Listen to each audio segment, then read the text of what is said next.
우리는 지난 시간에 그 베드로의 실패와 또 그의 회복에 대해서 말씀을 같이 나누었습니다.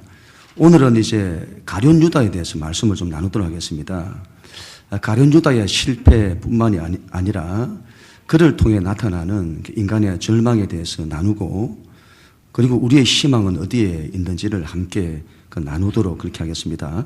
먼저 1절, 2절 말씀인데 우리 하나님 말씀 같이 한번 읽도록 하겠습니다. 시작.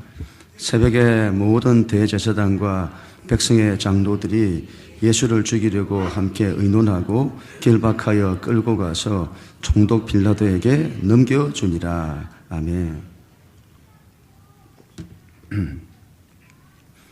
새벽에 예수님에 대한 또 한 번의 재판이 이제 이루어집니다. 직전에 밤에 가야바의 집에서 불법 재판이 이루어졌습니다. 예수님을 정죄할 만한 증거를 찾지 못했습니다. 그럼에도 불구하고 거짓 증인을 세워서는 예수님께 죄를 뒤집어 씌우고 사형을 언도합니다. 그리고 이 사건을 합법적으로 이제 포장을 합니다. 새벽에 공식적인 사내들인 공회를 열어 예수님의 사형을 공식적으로 확정하고 예수님을 결박하고 끌고 가서는 로마 총독 빌라도에게 넘겨줍니다. 여러분, 뭔가 석연치가 않습니다. 한 사람에 대한 사형을 이렇게 쉽게 내릴 수는 없는 법입니다. 하나님을 섬긴다는 유대인들이 이럴 수는 없는 겁니다. 하나님께 대한 사랑도 없고 정의도 다 무너지는 그런 상황입니다. 우리는 여기서 궁금하죠. 왜 예수님을 빌라도에게 넘겨주는 것일까요? 물론 여러분, 유대인들에게는 사형을 집행할 권한은 없습니다. 그러나 이 로마 제국을 통치하는 방식이 그랬습니다. 각 식민지 나라들의 종교적 문제에 있어서만큼은 묵인해주는 그런 분위기였습니다. 그들의 종교법에 따라서 사람을 죽이는 일이 일어나면 그걸 묵인해 주는 겁니다. 가늠한 여자를 보세요. 유대 율법을 어겼다고 바로 그 자리에서 돌로 쳐 죽이려고 하잖아요. 그런 걸 묵인해 준다는 겁니다. 사내들인 이 공회는 유대 사회 최고 권력기관이죠. 그들의 결정에 의해서 사람을 죽일 수 있었습니다. 그런데 왜 예수님은 바로 죽이지 않고 빌라도에게 넘겨주는 것일까요? 첫 번째는 여러분, 그들의 신앙 때문입니다. 유대인들은 누군가를 정죄하여 그를 죽였는데 나중에 이런 그 사람에 대한 무죄가 드러나면 누군가가 그 책임을 져야 하는 겁니다. 그 사람을 죽였다면 그 죽인 핏값을 자신이 져야 하는 겁니다. 그래서 죽인 당사자는 평생 두려움 가운데 살게 됩니다. 자신이 언제 심판을 받아 죽을지 모른다는 불안 가운데 살게 되는 것이죠. 그래서 그 피를 자신들의 손에 묻히고 싶지 않은 겁니다. 예수님의 죽음에 대한 최종 책임을 빌라도에게 떠넘기려고 하는 것이죠. 두 번째로는 치밀한 계획에서 나온 겁니다. 이 사람들이 얼마나 머리가 좋은지 모릅니다. 구약의 신명기의 말씀인데 나무에 달린 자마다 하나님으로부터 저주를 받은 것이라고 하는, 그래서 예수님을 나무에 달아 죽이려는 겁니다. 당시 로마는 정치범들에 대해서는 십자가에 달아 죽였습니다.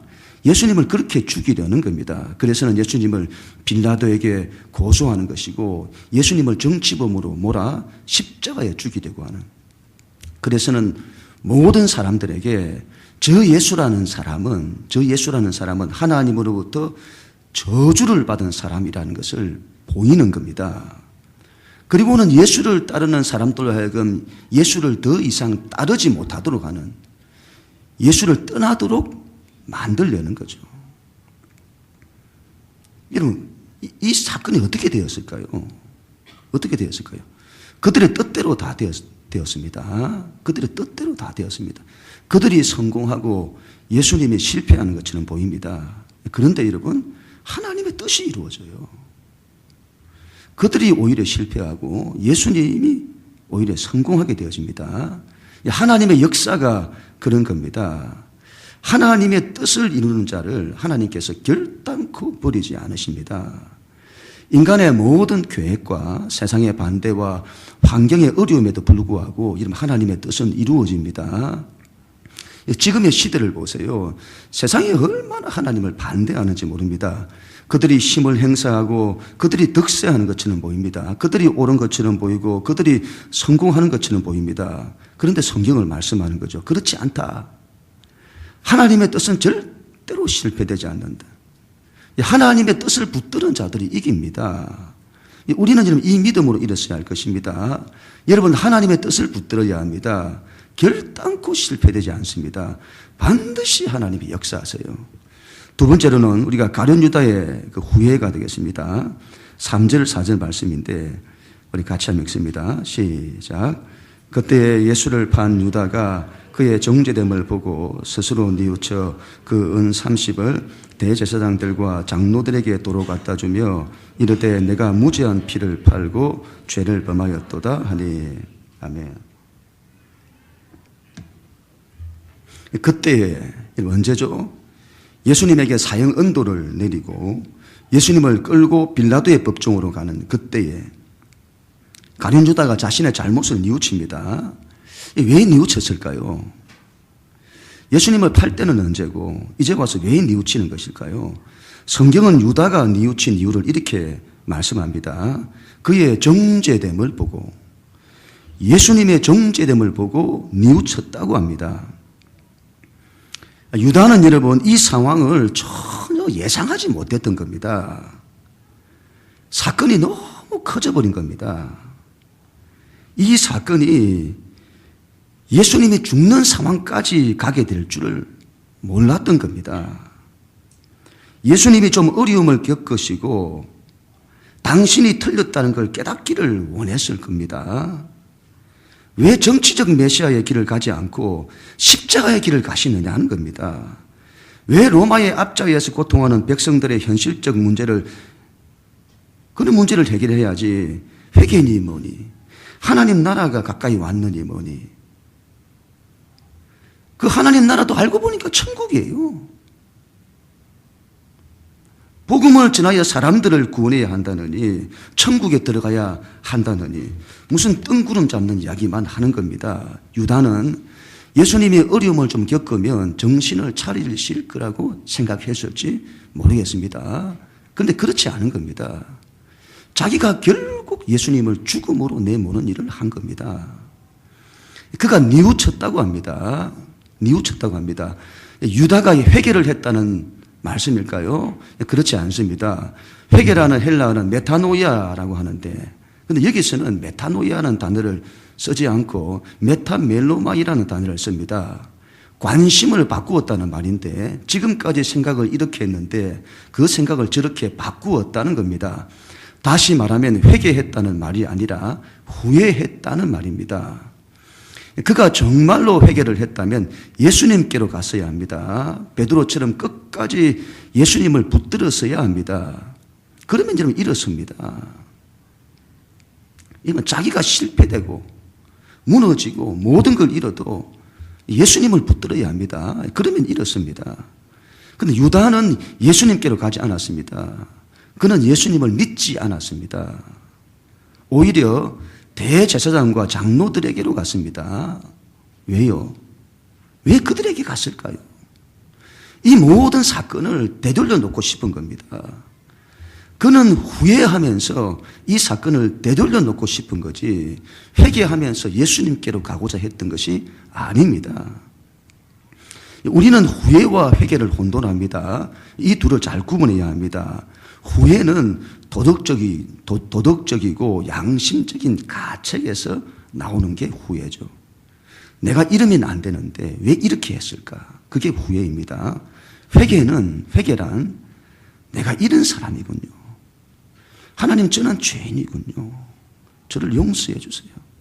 이게 회개입니다. 양심의 가책을 느끼는 것이 문제를 해결하지 못합니다. 이 문제는 하나님만 해결하시는데 그러기 위해서는 회개를 해야 합니다. 후회가 아니라 회개를 해야 하나님과의 관계가 회복됩니다. 그러면 문제가 해결되어지요. 도덕의 한계가 여기에 있습니다. 그게 옳아요. 그런데 문제를 해결하지 못합니다. 회개만이 문제를 해결합니다. 하나님과의 관계가 회복되면 모든 게 회복됩니다. 하나님과의 관계가 회복되어야 성령 충만을 받을 수 있습니다. 하나님과의 관계에서 막힌 것이 있으면 아무것도 안 됩니다. 하나님이 역사하실 수가 없습니다. 이걸 푸는 것이 회개입니다. 내가 죄인이라는 것을 인정하는 것입니다. 그래서 그 특징은 겸손입니다. 겸손. 낮은 곳에 마음을 두는 겁니다. 다른 사람에게 책임을 떠넘기려고 하지 않고 자기 가슴을 치면서 하나님, 저는 죄인입니다. 저를 용서해 주십시오. 이게 여러분 능력이에요. 능력. 이건 능력입니다.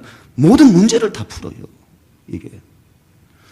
유다는 회개하지 않았습니다. 여러분의 회개의 기회가 있었습니다. 그러나 끝내 회개하지 않았습니다. 단지 뉘우치고 후회했을 뿐입니다. 이게 얼마나 무기력한 것인지는 뒤에 다 나타납니다. 세 번째로 가룟 유다의 절망입니다. 우리 4절부터 6절까지 하나님 말씀 우리 같이 읽습니다. 시작. 이르되 내가 무죄한 피를 팔아 죄를 범하였도다 하니 그들이 이르되 그것이 우리에게 무슨 상관이냐. 내가 당하라 하거늘 유다가 은을 성소에 던져넣고 물러가서 스스로 목매어 죽은지라. 대제사장들이 그 은을 거두며 이르되 이것은 핏값이라 성전고에 넣어둠이 옳지 않다 하고. 아멘. 가룟 유다는 대제사장들과 장로들을 찾아갔습니다. 그리고는 예수님을 팔았던 은 30을 되돌려 줍니다. 이 사건을 되돌리고 싶은 겁니다. 그리고 자신이 무죄한 피를 팔았다고 죄를 고백합니다. 만약 이게 정상적이었다면 대제사장들이 가룟 유다의 죄 고백을 받아들였어야 합니다. 비록 유다가 아무리 큰 죄를 지었다고 할지라도 하나님 앞에서 용서받지 못할 것이 없습니다. 그러나 그러지 못했습니다. 유다는 자기 죄를 용서받는 걸 거부당했습니다. 예수님께로 갔어야 합니다. 예수님께로. 그랬다면 예수님이 용서하셨을 겁니다. 그런데 사람을 의지한 겁니다. 유다는 그들로부터 버림을 받습니다. 그것이 우리에게 무슨 상관이 있냐? 너가 당하라. 이 대제사장은 하나님의 뜻에 관심이 없었습니다. 하나님 앞에서 자기의 일을 해야 할 것 아닙니까? 백성들의 죄를 속하는 자기의 일을 해야 할 것 아닙니까? 그런데 그는 자기 직무를 유기합니다.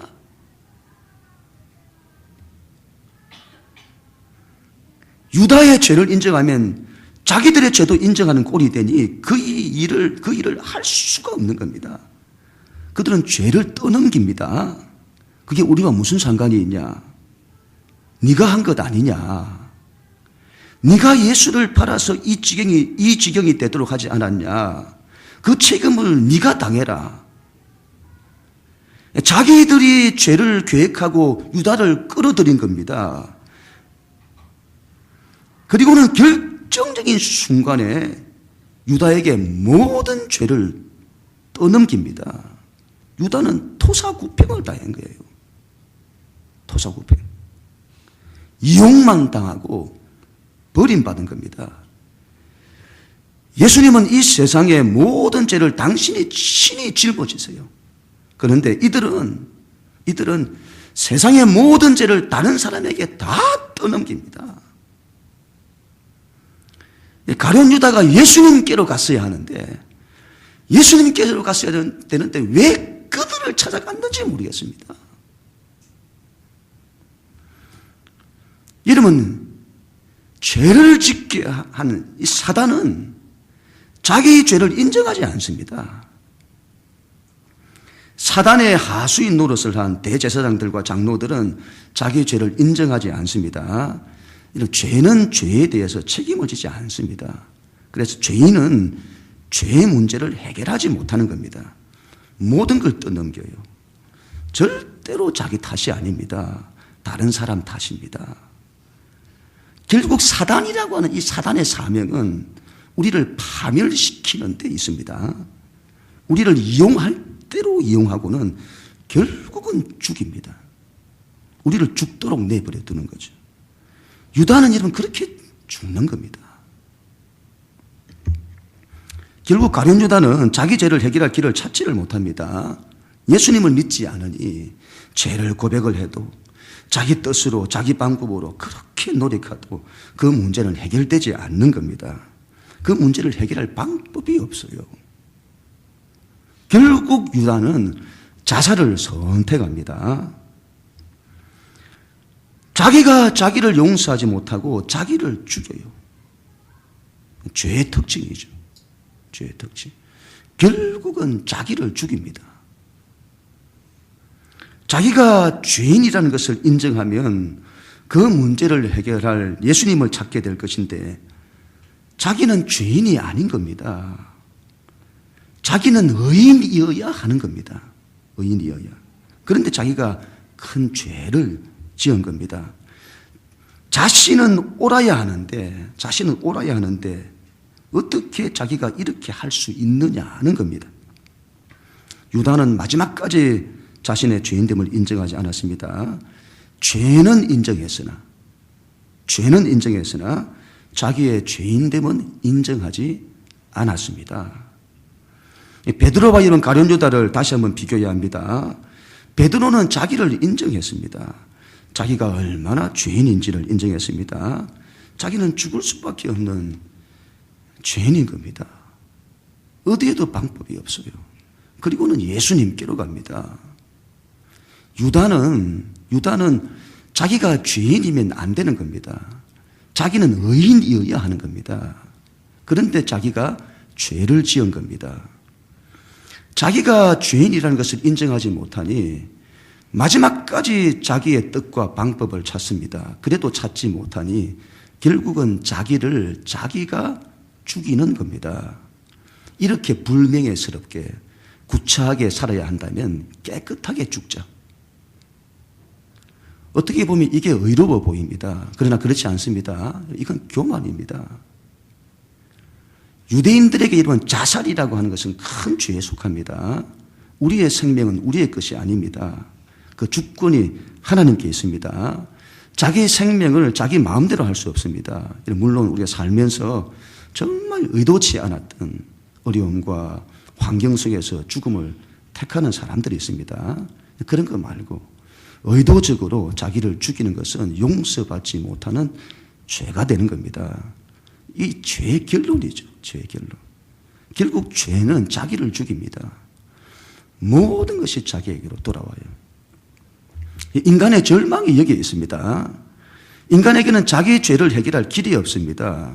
결국 인간은 자기 인생을 스스로 파멸로 이끕니다. 가룟 유다의 길이죠. 결국 인간은 자기 인생을 자살합니다. 인간은 전부 자기 인생을 자살해요. 자기가 자기 인생을 죽음에 던져버립니다. 예수님처럼 베드로처럼 예수님께로 돌아가야 합니다. 어떤 면에서 보면 베드로는 가룟 유다보다 더 불명예스럽습니다. 그는 예수님을 3번씩이나 부인을 했어요. 그것도 저주하면서 맹세하면서 부인했습니다. 그러나 베드로는 자기 죄인됨을 인정하고 예수님을 마지막까지 붙들었습니다. 그리고는 죄의 문제를 해결합니다. 여러분, 죄의 문제를 해결한다는 이것이 얼마나 엄청난 것인지를 알아야 됩니다. 우리 인생이 살아난다는 걸 말해요. 살아난다는 걸. 여기에 우리 인생에 희망이 있는 겁니다. 후회가 아닙니다, 여러분. 회개입니다. 회개. 그래야 우리 인생이 살아나요. 주님께로 돌아가야죠. 주님께로. 마지막 4번째로는 하나님의 역사를 보라는 겁니다. 7절부터 10절까지 같이 한번 읽습니다. 시작. 의논한 후 이것으로 토기장의 밭을 사서 나그네의 묘지를 삼았으니 그러므로 오늘날까지 그 밭을 피밭이라 일컫느니라. 이에 선지자 예레미야를 통하여 하신 말씀이 이루어졌다니 이르시되 그들이 그 가격 매긴 가진 자, 곧 이스라엘 자손 중에서 가격 매긴 자의 가격, 곧 은 30을 가지고 토기장이의 밥값으로 주었으니 이는 주께서 내게 명하신 바와 같으니라 하였더라. 아멘. 가룟유다는 예수님을 판 돈 은 30을 성소에 던져 넣었습니다. 그러나 대제사장들이 이 돈은 핏값이다. 예수를 팔아 죽게 한 돈이다. 이걸 성전에 둘 수 없다고 해서는 그 돈으로 토기장의 밭을 삽니다. 예루살렘 옆에 있는 흰놈의 골짜기에 있는 땅입니다. 이 땅은 이스라엘 역사 대대로 우상을 숭배했던 곳이고 이스라엘이 하나님을 떠나서 무지한 자들을 죽일 때 이 땅 가운데서 그 많은 피를 흘렸던 그 땅입니다. 무지한 자의 피를 많이 흘렸던 그런 곳이죠. 부정한 땅입니다. 그곳에 있는 토기장의 밭을 산 겁니다. 예수님을 은 30에 팔았다는 게 말도 안 되는 거죠. 그 하나님의 아들의 값을 매겼는데 너무도 하찮게 은 30에 매긴 겁니다. 사람들이 예수님을 그렇게 취급을 했어요. 하찮게. 그 값으로 토기장의 밭을 사서는 나그네의 묘지로 삼은 겁니다. 그런데 이 일이 오늘 말씀은 예레미야의 예언을 성취한 것이라고 합니다. 이게 무슨 말씀일까요? 예레미야와 스가랴서의 말씀이 된 성취인데 예레미야 18장과 19장에 보면 예레미야가 이 흰놈의 골짜기에 있는 토기장의 밭에서 예언을 합니다. 첫 번째가 너희가 회개하지 않으면 심판을 받을 거다. 너희의 시체가 여기에 던져질 거다. 실제 사도행전 1장에 보면 가룟유다가 이곳에서 배가 터져 죽었다고 합니다. 가룟유다가 예수님을 팔아 자기 무덤을 산 겁니다. 이 세상이 예수를 팔아 자기 무덤을 파는 겁니다. 자기 무덤을 파요. 하나님의 심판을 말하죠.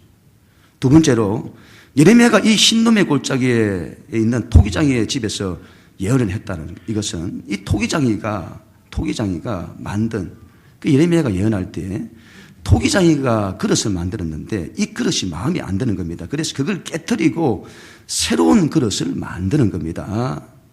새로운 그릇을 만들어요.